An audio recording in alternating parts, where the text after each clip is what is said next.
walking in. You know what the day party is called? Here he comes, told you. No. A darty. Four boys from Stara High School beat up on a boy from Bishop Road. Put him in the house. What? That's pretty I know. But that's First season. Thuggery. Yeah. Prosecute those guys. All right, I'd like to call this meeting to order. This morning we have Father Tim of St. Leo the Great here for the invocation, and he actually just recently, he just shared that he's celebrating his 50th anniversary of being a priest. So thank you so much for being here this morning.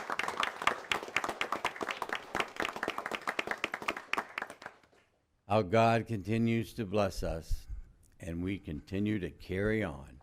So, Lord, we gather in prayer this morning as we present ourselves to the Lord. We ask the Lord to bless this council meeting as we celebrate the fullness of God's love and mercy each day. Come, Holy Spirit, come. Fill us with tolerance, wisdom, understanding, and most of all, God's love and mercy. Renew us in our journey of faith each day. We call upon the power of the Scriptures to guide us, to give us hope and peace. We pray that this world will be a world of peace, not of war, a world of tolerance, not of hatred, a world of love. May God continue to guide us and to walk with us in those good times and in those difficult times. Lord, help us in our discussions this morning. Help us to continue to make those best decisions for the entire community. We ask this through Christ our Lord. Amen. In the name of the Father, and the Son, and the Holy Spirit. Amen. Thank you, Father. Thank you. Please join me in the pledge. I pledge allegiance To the flag of the United States of America and to the republic for which it stands, one nation, under God, indivisible, with liberty and justice for all.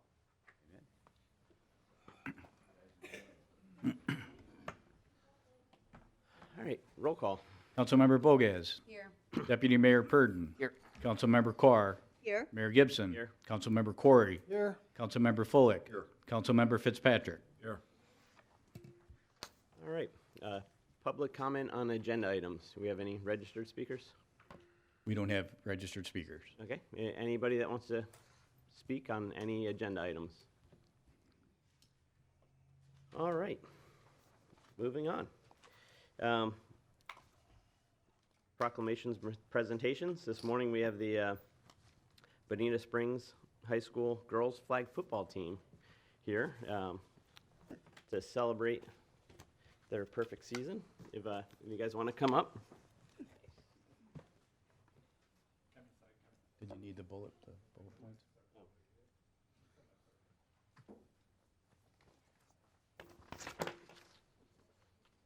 It's up to you. It's a little lengthy.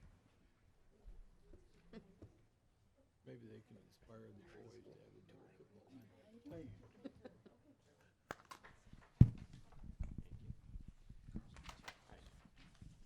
Who wants to hold this?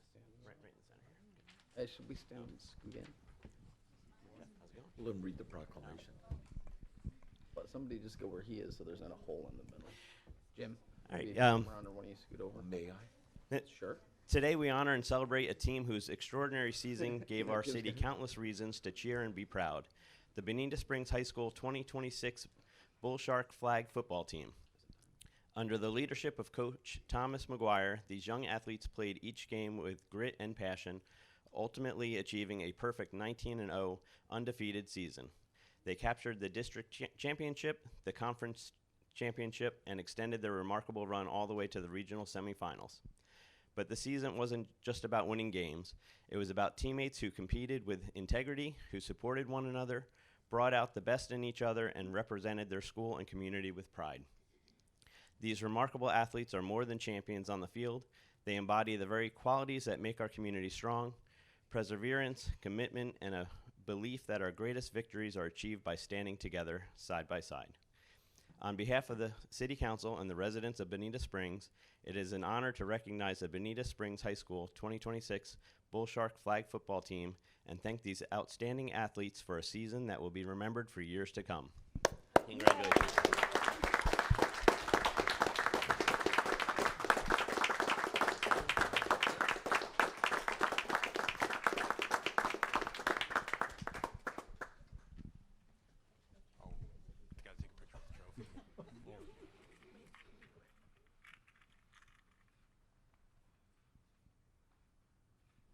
Say that, we're gonna have a few more, please.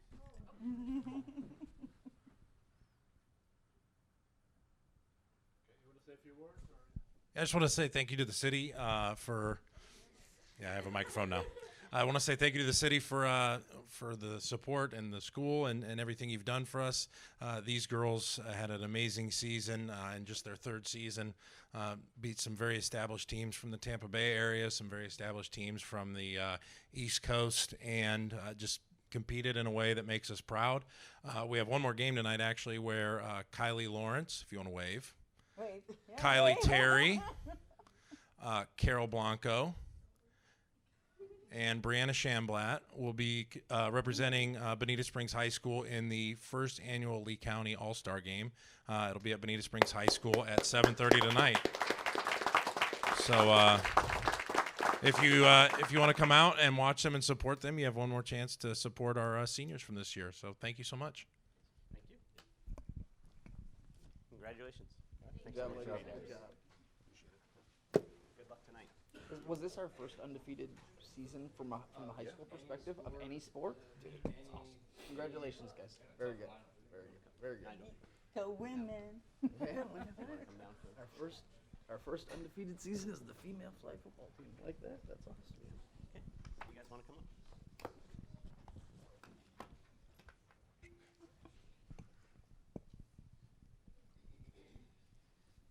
Morning.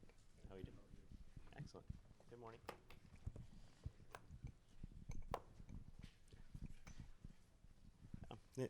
Since we had the school here this morning, I also wanted to have the JROTC come out.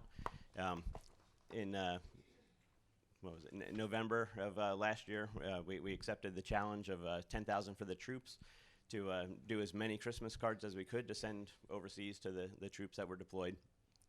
And the JROTC stepped up and helped us with that goal. And we crushed that goal, thanks to your help, and we appreciate you guys so much. And I meant to send a letter to you guys earlier, kind of slipped through the cracks, so I apologize for that. But we just appreciate everything you do. I know. I think you're stepping up soon with in your role. Yeah. So yeah. But yeah, great leadership and remarkable school. So just wanted to.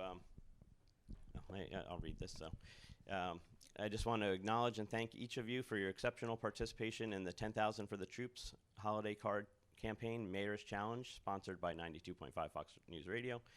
In a remarkable display of unity and patriotism, the Bonita Springs came together to honor our brave men and women serving far from home. Through your efforts, we provided an extraordinary 12,746 holiday cards to deployed service members, the highest total of any participating municipality. Your contributions brought comfort to those serving overseas during the holiday season and helped bridge the distance between home and the front lines. Every card you wrote reminded our service members that they are valued, supported, and never forgotten. Thank you for your patriotism and willingness to step up for those who sacrifice so much to safeguard our freedom. Together with communities across Southwest Florida, we collected a total of 69,879 holiday cards, and I am especially proud that Bonita Springs played such a meaningful role in this effort. Thank you so much for everything you guys did. Yeah, if you would all stay up here, I'm so glad that the colonel's here. Again, what the mayor just said is, this is our new commandant of Junior ROTC in Lee County, so congratulations, Colonel. But what's really amazing is we have less than 1 million people living in our county, and I found out just a month ago that Lee County, Florida has the largest junior ROTC program in America. So that's something to be incredibly proud of.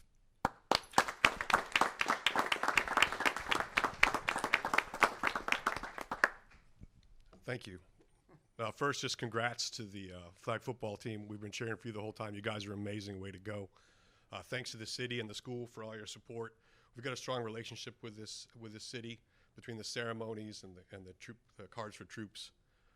Really proud of these kids and what they've done and what they'll continue to do. So thank you very much. We'll see you Monday morning. Yeah, Sunday morning for the walkthrough. But Monday too.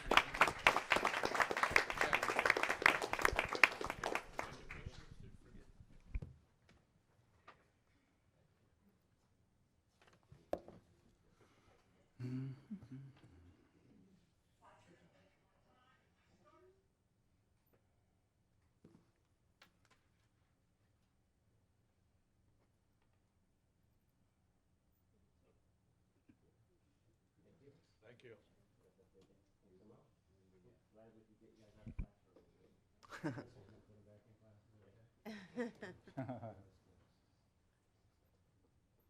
No, you guys can go. Bye, thank you. Bye. Good job, ladies. Good night. Yay, Good job. good luck.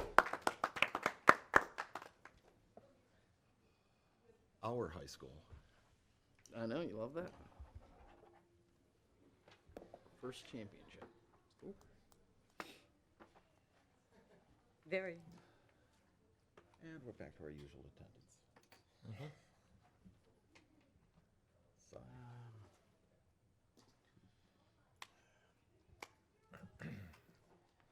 All right, moving on to the consent agenda. I'm going to pull G.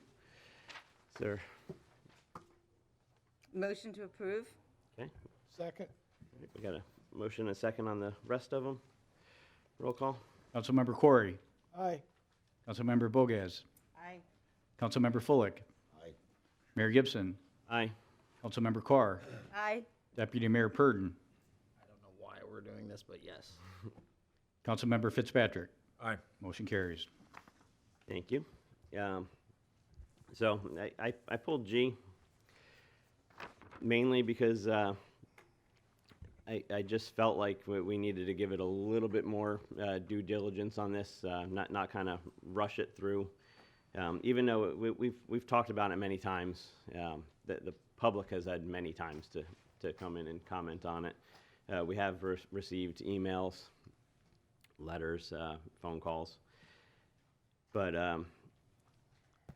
I kind of kept going back and forth on this item, this building. Years ago, my first term, we kind of fought to save this building when it was going to be demolished and the apartments were going up. I thought we were doing a good thing at that time, trying to save a piece of our history.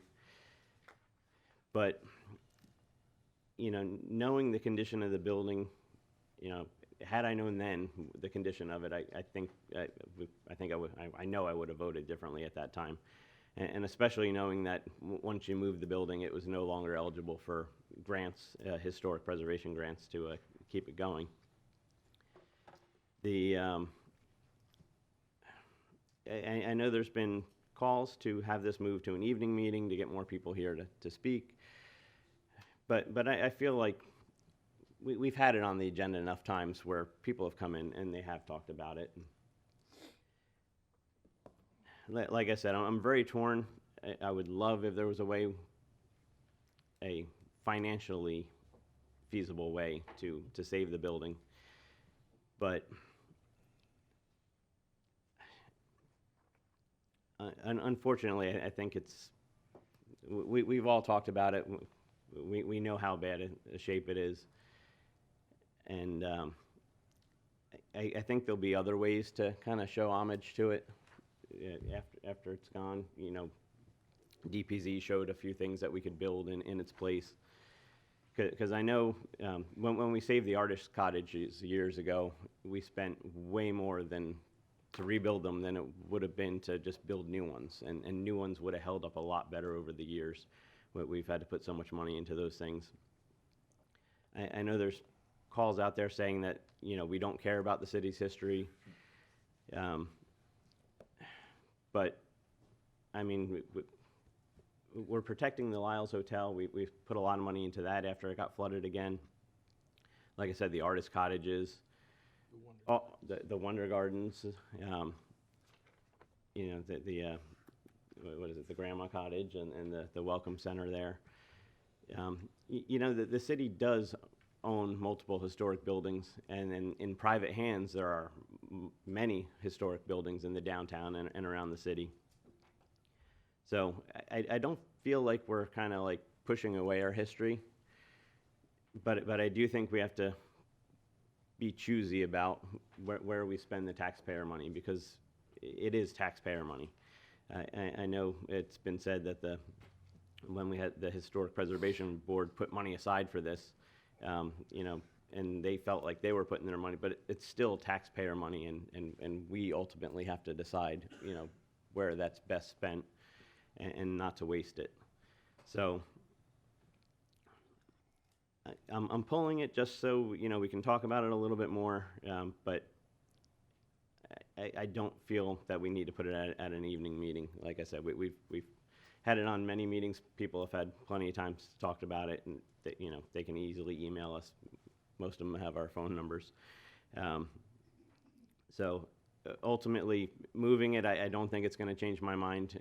I've been kicking it around a long time. I know staff, I've, you know, probably driven them crazy, asking them like how much this would cost, how much that would cost to try to save it and do something with it. But just with all the conditions on the ground, like even to make it usable because of FEMA requirements and everything else, it's just not a good thing to put taxpayer money into. I think we can come up with something after the fact to kind of pay respect to it. So I just wanted to share my feelings, just give it a few more moments to talk about it, and but I will make the motion to approve the special certificate of appropriateness to demolish the Good Bread building. Second. Okay. Motion and second. We do have speakers, so Jesse. Well, seeing how you ended it, I'll shorten what I was going to say and just simply say that, you know, sometimes doing the hard thing isn't always the easy thing. And this is something that we have given multiple bites at the apple, 4 or 5 if you include when they went to the big board. So this is something we've gone over and over and tried to save and thrown good money after bad. And now it's time for us as a city to just act and do it. And sometimes doing the unpleasant thing isn't always easy, but sometimes it needs to be done, and that's why we're up here, make decisions like that. And I think we voted 7-0 4 times. I don't think that changes if we pushed another week or 2. Nigel? Yeah, I think despite what some of the comments are on online, and just a reminder that we've never run this city on Facebook, but I keep hearing from people. I talked to at least 2 or 3 last week who referred to it as the building, and there's not a building left. It's basically a couple of walls. And if when I spoke to people, I said, well, you know where the Dixie Moon Cafe is? Well, it's downtown. We're downtown. And the mindset is, from well-intentioned people, is that we're destroying a building, something that's tangible that you could walk into that has doors and windows, and it's not. If you actually took the time, well, you can't go and see it because they have to protect it. It's covered with a artificial plywood building. So we're not destroying a building. We're removing something that if we didn't have it surrounded by plywood, it would be an unsafe structure. And that's all it is. So for the people online that really haven't taken the time to realize that the Dixie Moon Cafe was destroyed a long time ago, we're not destroying a building. We're removing something that has been costing the city money for a long time. Chris? Yeah, we discussed this a few months ago, and I put forward sort of an outline of what historical means in terms of things that we ought to save. It's, you know, historical typically for most cities means it's something that was designed by a well-known architect. It's been preserved over time in its original form, that it dates back a number of years. It was generally just a suggested set of criteria for what we would seek to protect with taxpayer funds, such as the Wonder Gardens, as Mike alluded to. So I don't think this particular structure, and I won't really call it a building, this particular structure meets any of the criteria that I talked about back then. And to me, it's a fairly easy decision to make, because to me, it's more or less like a movie set. You know, you could film something that appears to have the good bread building behind it, but it's if you look behind it, it's not really anything other than a set for a theater production or a movie. So I'm ready to move on. We've discussed it. I know that I've read the blasts from Facebook and emails and so forth that were a bunch of carpetbaggers coming into town and sitting on council and not respecting the historical significance of the structures in our building, in our city. But I reject that statement, and I'll be voting for the removal of that building. We have better things to do with that property around the Lyle's Hotel to make it attractive and something as a destination for all residents of Bonita Springs and people coming into our city for tourism. Thank you. Jim? First of all, Mayor, thank you for pulling this from the consent agenda. I think that in fairness to the Planning and Zoning Board that did meet to discuss this, I think that it deserves the discussion we're having this morning. When I first came on council, I asked for a tour of city facilities, and I remember that Matt and Nicole were nice enough to go ahead and take me into the wonderful facility being discussed. And to everyone else's comment, it is nothing but a shell. The condition was propped up with investment by the city to move it and get it there. And since that time, over a year and a half ago, as representative with the former Historic Preservation Board, I had multiple discussions about this property and the fact that if the community truly wants to do something and move it or whatever, the time is now, not today. And so those discussions have been reinforced on multiple occasions over the last year or so with the Historic Preservation Board, based upon the mood of council and the direction. Nothing has happened. There is not this, we've discussed this 3, 4, 5 times at least since I've come on council, and the response from each of those meetings, other than a handful of 1 or 2 people, has been limited. I am concerned, quite honestly, about the various private properties that are held today that have historic significance. And I hope that there is a logical partnership that some of those facilities and land are actively sought to partner with the city, that they remain a historic part of our preservation within town. Whether that's Shangri-La, whether it's the Bonita Springs Cemetery, whether it's Benson's grocery store, there's a variety of local character that remains in this town that we kind of assume that it's going to be there tomorrow. But when I go to bed at night, I've truly asked the question, 15 years from now, will some of these facilities still exist? I will go ahead and support the demolition of it, but I ask the consideration for the preservation of our future properties going forward that are touchstones that we still have today. Thank you, Jim. Jane? Yeah, I understand how emotional this decision is for many residents, and we've all seen it on Facebook and letters and emails, phone calls. And I agree with Jim. We've been talking about this for a long time, and you know, it wasn't last night. I actually received I'm assuming an AI rendering, and it was last night before this vote. It's the first time I've actually seen something come forward to me of an action plan. Nothing's been ever brought forward to community development, as I'm aware. I feel like the city has, you know, gone forward a couple times in the past, I think, 7 years that it's been there. And there hasn't been anybody that stepped up and wanted to take on this project.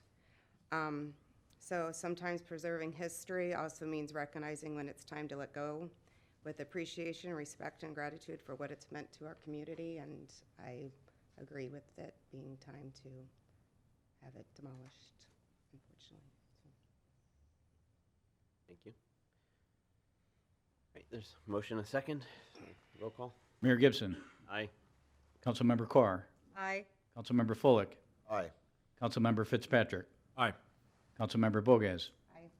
Deputy Mayor Purdon, Councilmember Corey. Aye. Motion carries. Thank you. All right, item 8, mayor and council member items. Chris, you have the first one? This memorandum of agreement has been passed around to Collier County and Estero. Estero has not got it on their agenda, and it's my understanding that Collier County has made some changes in the draft. And so I would like to continue this item. I don't want to have us pass a MOA with, and then find out we need to amend it to accommodate Collier County or Estero when they get around to taking a look at it. So I think if we continue it until the next meeting, we'll have a final product that we can take a look at. It's just simply an agreement to extend the three-party arrangement that is guiding the purchase of the railroad right-of-way. I don't think it's an urgent matter myself. It's, you know, TPL, Trust for Public Lands, is basically the one trying to move it ahead. I think it's a comfort item for them, but I think with the time and effort put in by the three cities, we're all operating in good faith, and we can stand to let this continue for another meeting or two prior to actually approving the wording. So I would ask that we continue that. Okay. Lori, you had a comment? Thank you, Chris. I agree 100%. And could, there's been an appraisal, so could I see that? And could I see the final contract for the purchase as well? The appraisal is currently being done. Oh, actually, the but the contract that I contract, did yes, read, should have a copy of the contract we could provide. that was gotten by somebody else. It wasn't provided to council. It was approved by council. It was approved by council, Laura. But did you read the contract? Yes. Yeah. No? Okay. I didn't receive it, and I wasn't here that meeting, and I had given plenty of notice that I wasn't going to be here. But the appraisals, in the contract, it says there has been an appraisal. It doesn't. It says it is one of the items that has to be completed before the final sign-off on the purchase agreement. And so we have a few things along that line. We have the appraisal, we have the survey, we have the title work, and we have the vote on August 18th. And all of it is to be confidential. We cannot share any of that information with our citizens. Correct? It's in the public record. It's been provided to you. Where did that come from? Early on, there was something that we had to keep confidential, but that was a while ago. It's on the MO, I hello, page, I guess, The MOU was developed before the contracts, when they were still negotiating the contracts. Under Florida law, negotiations can be kept confidential. The purpose of the MOU being continued is only to cover those shared costs and all the due diligence. I think to what Councilwoman Carr is referring to is, some of you may have received some emails. There was a group or a gentleman who was sending emails saying that certain things never occurred, that the contract was done in secret. I believe actually Mr. Sheffield, in responding to those public records requests, clearly showed that those all went to council, those were all approved. And so I think there's a little bit of a misinformation that's getting out there, and so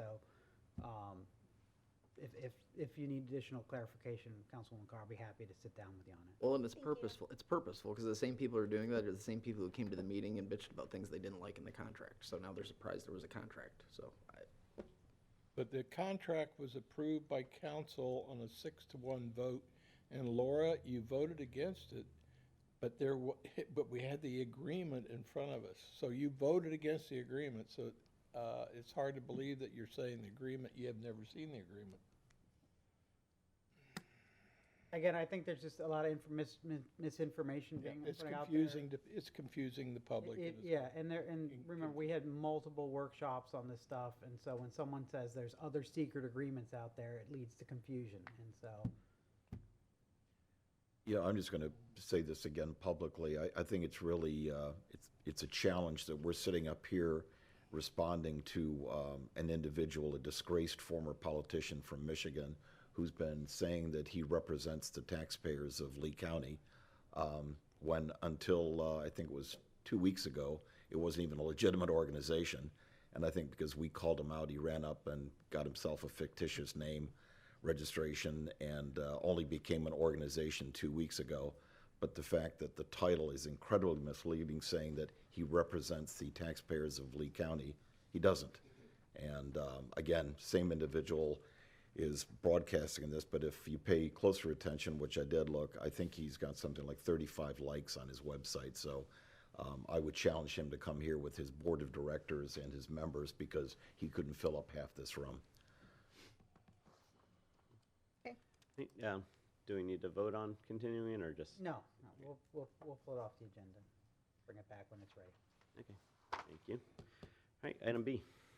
Jamie? Okay, after meetings with our commissioner and Lee County staff, I would like to propose the pilot program for the full-time Bonita Springs residents for the beach parking passes. So under the proposed pilot program, residents would purchase the annual pass, and the cost, they'd have to pay $60 up front. And that's due to Lee County has a third-party processing company. So they'd have to pay the $60 up front, and then the city would reimburse that full-time resident $50. So ultimately, it would end up costing them $10 for the year.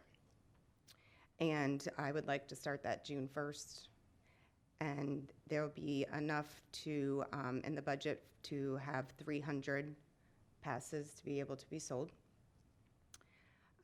This is a Lee County pass, so they will be able to go to all parks and beaches and boat ramps. And that would, in Bonita Springs, it would include Beach Access 1, 10, and the Imperial Riverboat ramp. So, after the pilot program has been placed for a period of time, we can review how it's working and with Lee County and discuss any recommendations or changes moving forward. But at this time, I'm just requesting authorization for staff to enter into an MOU between Lee County and the city. Any questions? One question. As far as the city reimbursing the people, first of all, congratulations on getting this far. I tried this when I first came on council and it went nowhere. So congratulations. I know this was a big feat. Like, really, I know they didn't want to do that. So good job on you. Thank you. As far as the city goes with the reimbursement piece of that, do we write a check to the individuals? Do we take it off their like, how does that work? No, it sounds like we're going to be writing a, Yeah, we'll have a payment process approved with finance department to be able to make them whole as soon as they come in for the application. it should be done That day, when they come in and show proof of residency and proof of the purchase of the annual pass, we'll be able to reimburse them that day. They will have to go to the Parks and Recreation Center, provide 2 forms of proof of residency, driver's license, property data sheet, or a lease agreement that they're resident, and then a receipt that they have paid for the annual pass. It will be linked to their to their vehicle tag. Registration, yeah. Good job. Good job. And do we get any special accommodations for having that pass, or when you it's find a first come, spot, first you get to come? park. But that's how it is now. Yes, but you get to do it for $10 But For the year, for the year. and go to any other park in Lee County. and is it going to cost the city anything more to process this? It seems like cumbersome the way like, why not just pay $10? Because they have the third-party processing company. Lee County has a processing company they deal with, so we couldn't do it that way through Lee County. That was what we had hoped for, but because of the processing company, we can't this year. So is it going to cost the city extra dollars to process all this? No, it would be part of the staff's duties when they do the intake. We previously had a beach park pass program that was administered at Parks and Recreation where we had stickers. So we'll just implement the same process with staff. What our goal is, hopefully for next year, is I did speak directly with the county manager and the deputy county manager, and we hope within time for next summer season, there might be an ability to negotiate an agreement with the city and the third-party provider so that we can make it a little bit easier in process. But in order to implement it by June 1, this was the most effective way to jumpstart it. Great, thank you. Yep. I was just asking for, Motion to approve. Second. I have a quick question. The pilot will be for 1 year or what, it's going to start June 1st and go through September 30th. September 30th? And it'll be from the date that you receive it, 1 year from the date you, It will also be first come, first served, so once the funding is extinguished, that would be the end of it. But also, there would be that, upon council's approval, there'd be that same dollar amount in the next fiscal year, so you could decide how you want to I guess implement my it. question is, should we go ahead and assume some level of success in this and include a budget item that would indicate a certain number? That budget item's in the operating budget, so we can, in the draft budget presented to you, I think it was the assumption that staff was gonna leave that the same funding level.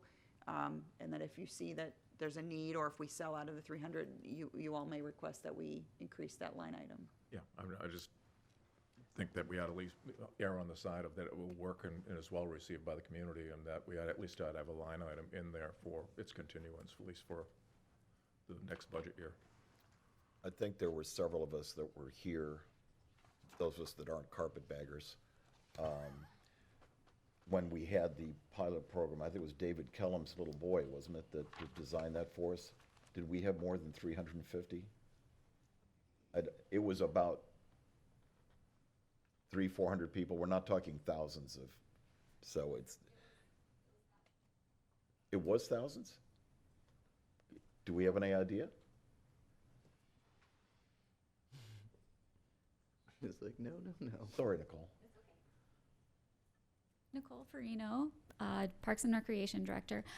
When we last sold our beach parking stickers through Lee County, they did just come to the rec center and pay the $10, and we were around 1,500 Okay.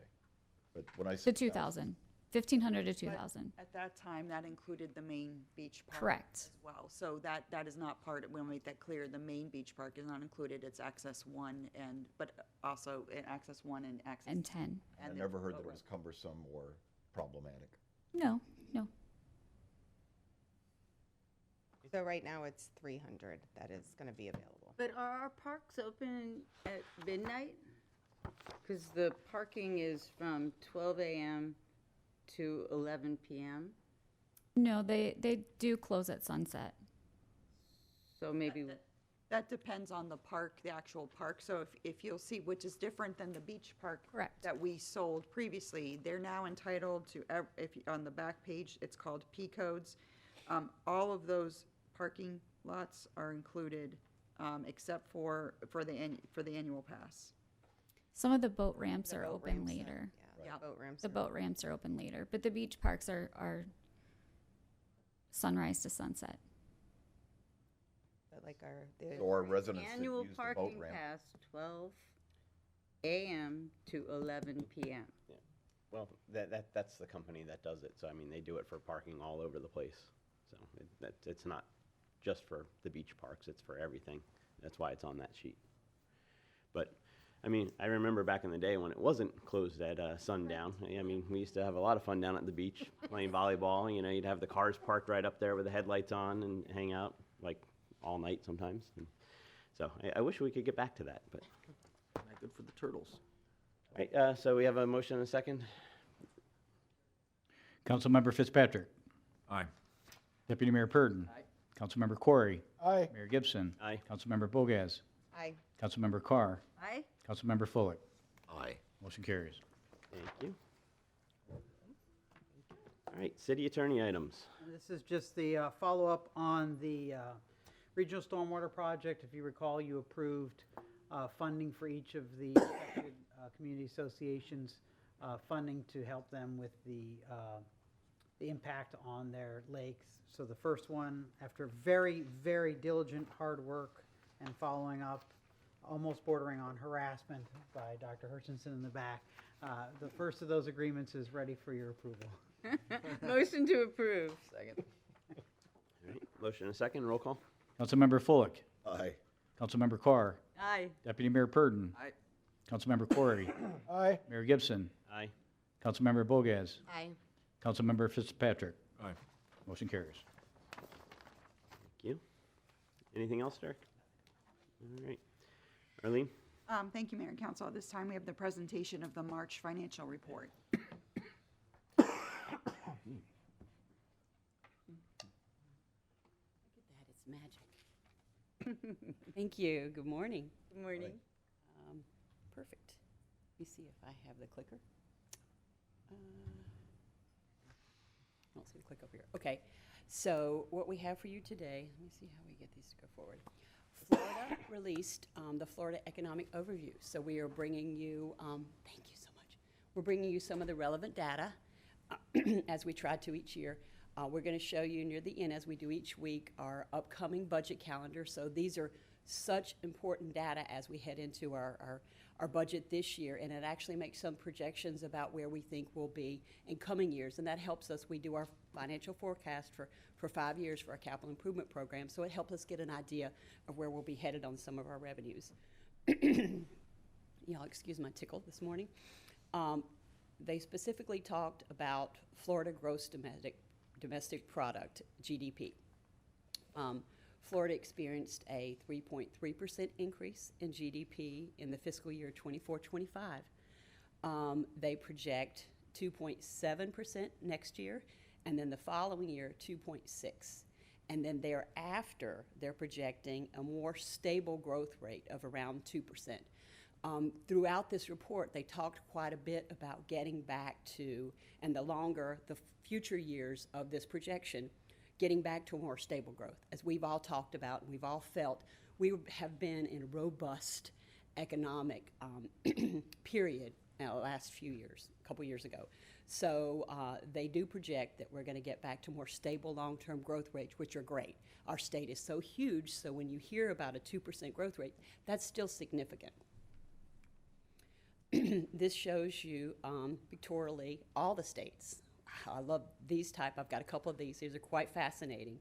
I know it's a little small, but if you look toward the grid there, this is the percentage of change in the GDP on the most recent data that they have projected. What I find so fascinating about this one, the higher percentage of changes are the darker colors, and then it goes, excuse me, as it gets lighter, those are the states with a lesser change. Our change in this particular period is 3.3. What I found so fascinating, if you look at the bottom there, the U.S. percentage of change, that's the entire U.S., was 3.8.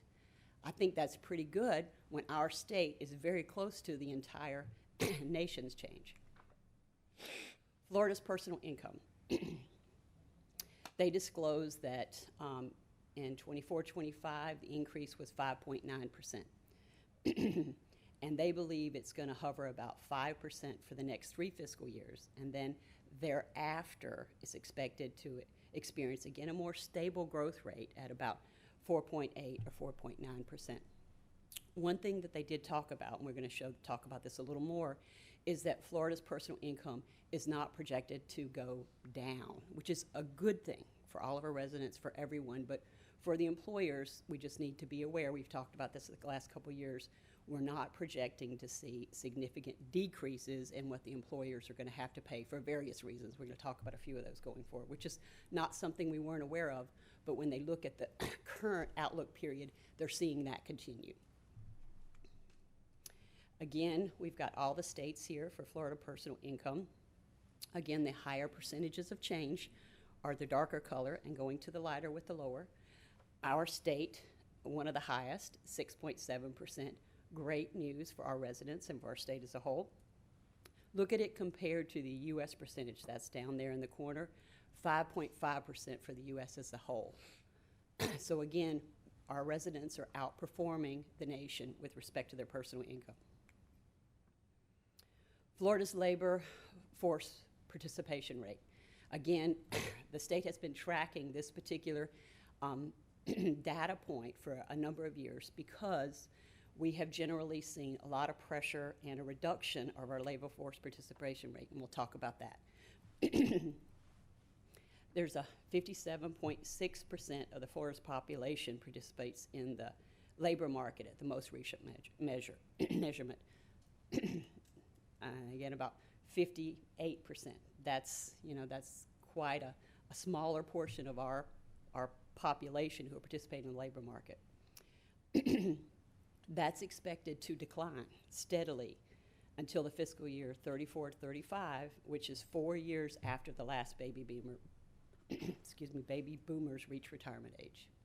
Again, this is not something we haven't heard before, but this projection is showing that that will continue. This shows it graphically. Florida's labor market participation rate, as you can see, generally speaking, over this period displayed, it has been decreasing. And again, they've just stated that they see that continuing.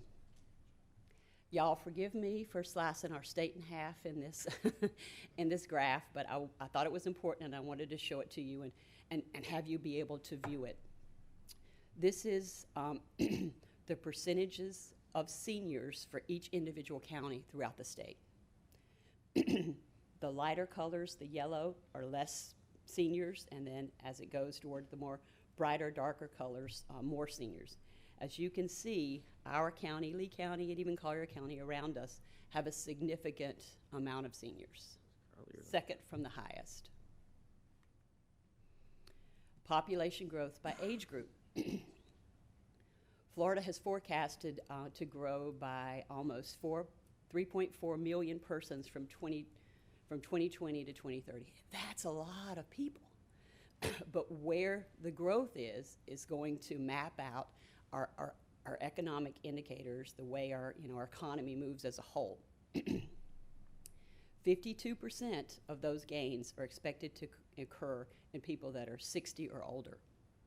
And again, we were just talking about the labor market. If these predictions prove out, that's really not going to help the labor market grow, our labor market participation rate grow, if you will. 15% will grow in the younger workers. That's great, 25 to 39. 14% are going to grow in the younger population, 0 to 17. This shows that graphically. So what this shows at that 52% of our population growth is anticipated to be age 60 or over under the projection period that we're dealing with. Permits for single-family homes. The state talked quite a bit about single-family home starts, that they saw we've been talking about this the last couple of years. It's not unique to, it's Florida as a whole, and we have seen it here in our area as well. They experienced a strong decline of almost 9% in 24-25.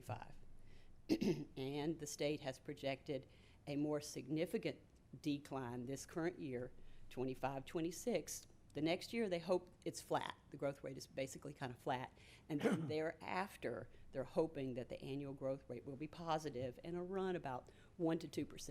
Again, they're saying those are the stable long-term growth rates that we hope to get back to. This shows that graphically, showing that historically where the average has been is that red dotted line, and that, as you can see, from 28 on, it's kind of fallen below that. Existing single-family home sales. Existing single home sales reached a peak, we all know, 20 to 21. Thereafter, the state in the last 4 years has experienced a decline in the existing home sales. The Economic Estimating Conference expects the growth rate to turn positive in the current year, great news, and then afterwards, growth rate of about 1.7 to 4.4. Again, it is a growth rate, and in the out years of this projection, they hope this is going to turn around. This gives this graphically. These are quantity of home sales statewide, and we can see where the decline has been happening over the last few years. Existing single-family home median prices. Florida's median price moved well above the national median price for 3 fiscal years, ending 23-24. We all felt that, we all saw that. Then the state dropped slightly below the national price in 24-25. The Economic Estimating Conference expects the negative growth to occur in the current year, and without years, the growth range going from 1.4 to 2.2. And we see this graphically here. As you can see, the blue line is the national home median price, and Florida is the orange line. And then we go to our regular monthly financial reports. As we do each month, we show you current fiscal year to date compared to the immediately preceding fiscal year to date. And these are our regular recurring general fund revenues. We watch these closely. They appear to be falling in line with our budget and the projections we've received. General fund expenditures.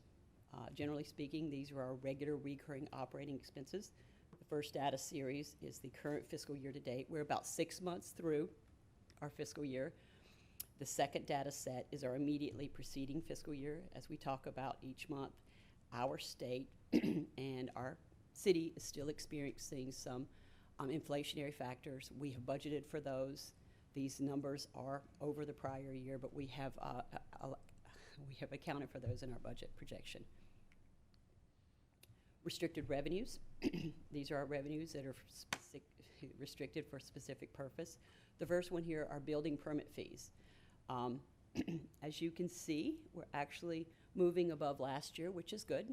That kind of falls in line with the state projection. Now, we don't always move where they do, but we do like to review their economic data and see in preparation for our budget. The other line items here, impact fees, we've talked about those. Road and park impact fees, those are they're never the same each year because it is market conditions. When someone walks over into community development and pulls out a permit, that's when they pay. So that a lot of different factors play into the point that revenue is collected. But we do watch that, and most of these monies are put into our building fees, are put in for our operating, but the others are put into our capital or operating in some of these special areas. So our local option tax kind of holding steady, the fuel tax, excuse me, that typically does not move very much. It's amazing, I've had so many people ask me over the years, fuel prices go up, fuel prices go down. Amazingly enough, our fuel taxes stay pretty consistent. So I think people, when the fuel prices go up, people conserve fuel and don't utilize as much fuel. I know I do. So it changes behavior. So it really doesn't necessarily impact what we collect. Our cash balances, because we do use pay-as-you-go for a lot of our capital improvement programs. We show you a snapshot in time for the current month and the 2 preceding years, so we can see the accumulating of funds that are actually being allocated in your as outlined in your capital improvement program in your budget. And then we can also see if the funds are declining over time. We're utilizing those funds as intended and directed in your budget. And this is another series of cash balances. The last one I do like, the funds reserved for debt service. Those are primarily the monies we've collected for our downtown debt service. We participated with Lee County. We collected those monies from growth in real estate taxes, dedicated those, and we also have our $2 million that the state has lent us for our disaster response. And as I like to show you all each year, each month, excuse me, this is our budget calendar. We will kick that off June 17th at 4 p.m. with a budget workshop. That is a change. That meeting date, that's a regular city council meeting date, but that's usually in the morning. We're going to flip that to the evening. And we're going to have our workshop at 4 p.m. and then we're going to have our council meeting immediately preceding. And then we're going to continue through our next series of meetings. We're going to have are required by Florida statutes 3 millage rate votes. So you'll see those outlined in the calendar, the first of which July 15th. I will stress that our 2 September meetings, because of Florida statutes, instead of meeting on the 1st and the 3rd Wednesday, we are required to meet on the 2nd and the 4th, and that is required by Florida law to be an evening meeting. So just wanted to call those to your attention, and that's all that I have for you today. Thank you, Lisa. Chris, you had a comment? Lisa, any, is it possible at this point to get an indication of what our reserve might be at the end of September? We are still finalizing our numbers, and we do that in conjunction with our budget too, because we have quite a bit of funds and timing that capital carryover. So we're looking at that right now. So when we present to you in June 17th, we should be able to give you an idea of that. Thank you. Any other questions? Thank you, Lisa. Thank you so much for your time. Thank you, Mayor Council. The only other item I wanted to bring forward is we typically cancel the July 1st meeting. It's usually when it's July 3rd or July 2nd, but we wanted some direction from you all. We will be still working on the budget process and any revisions that come from the June 17th meeting. I know sometimes council members are traveling as well, but wanted to get your direction if you'd like to keep that meeting or postpone it, and if, or cancel it, and then if there's some need or an issue comes forward, we can ask you to place it again. When is it? What is it? July 1st. July 1st. Oh, I say cancel, and if we need to, we can convene. That's fine. Okay. Nothing planned with community development for? No, I did check with them. They don't have an item for that. Okay. They're always behind. Jackie confirmed earlier that they didn't have an item for that meeting. Oh, yeah, well, that's the person to check with. Okay, so cancel the. Yep. Sounds good. All right, moving on to mayor and council member reports. Jamie? Sorry to pick on you first. Oh, yeah. Interrupt me. Sorry. Or yeah, No just worries. No, it's fine. I can go. I just, along the mayor, myself and fellow members attended the Phoenix Award at the fire department, recognizing the first responders who saved a gentleman's life.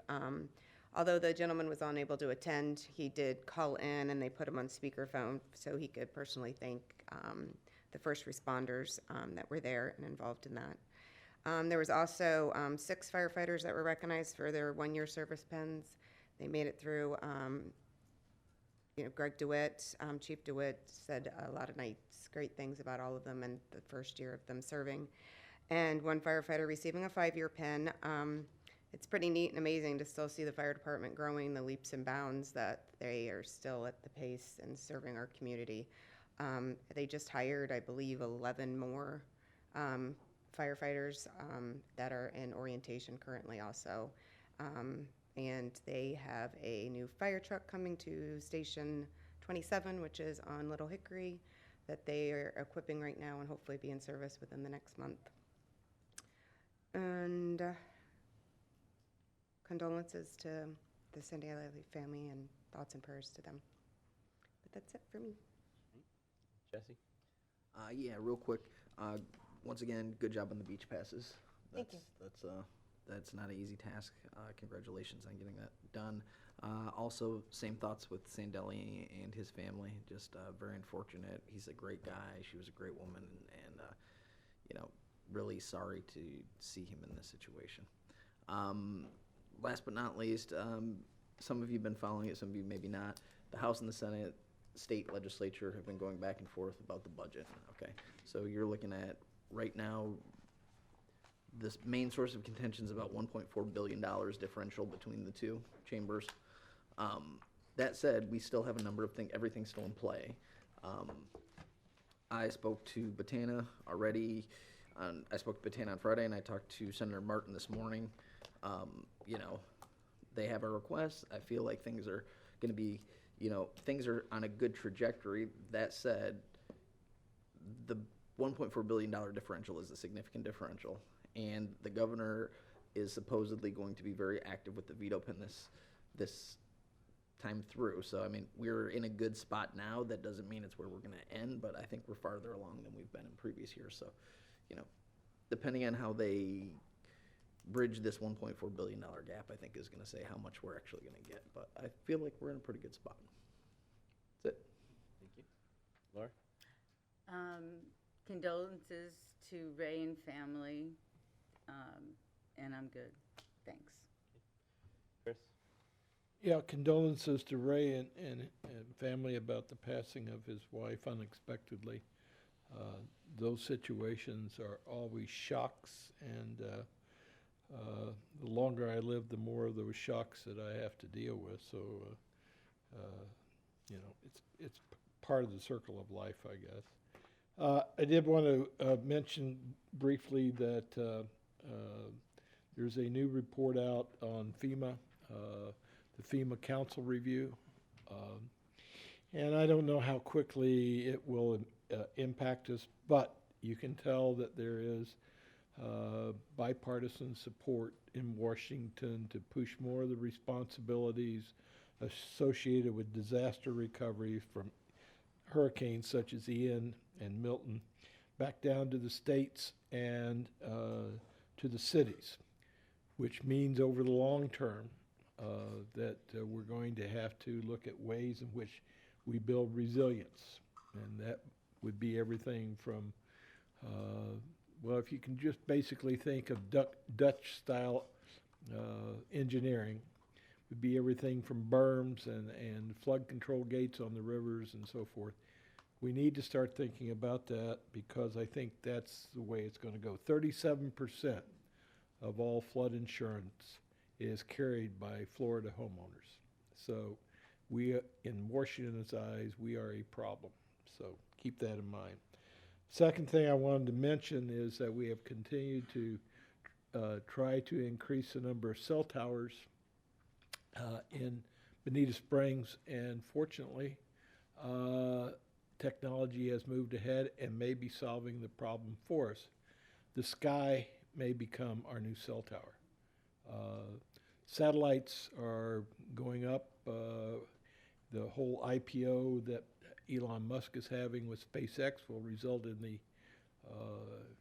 launching of more satellites. Those satellites in turn will be used to communicate cell services to all across the country, so that they will in many cases supplement the existing cell towers or in fact replace cell towers, which for all intents and purposes are fairly ugly anyway.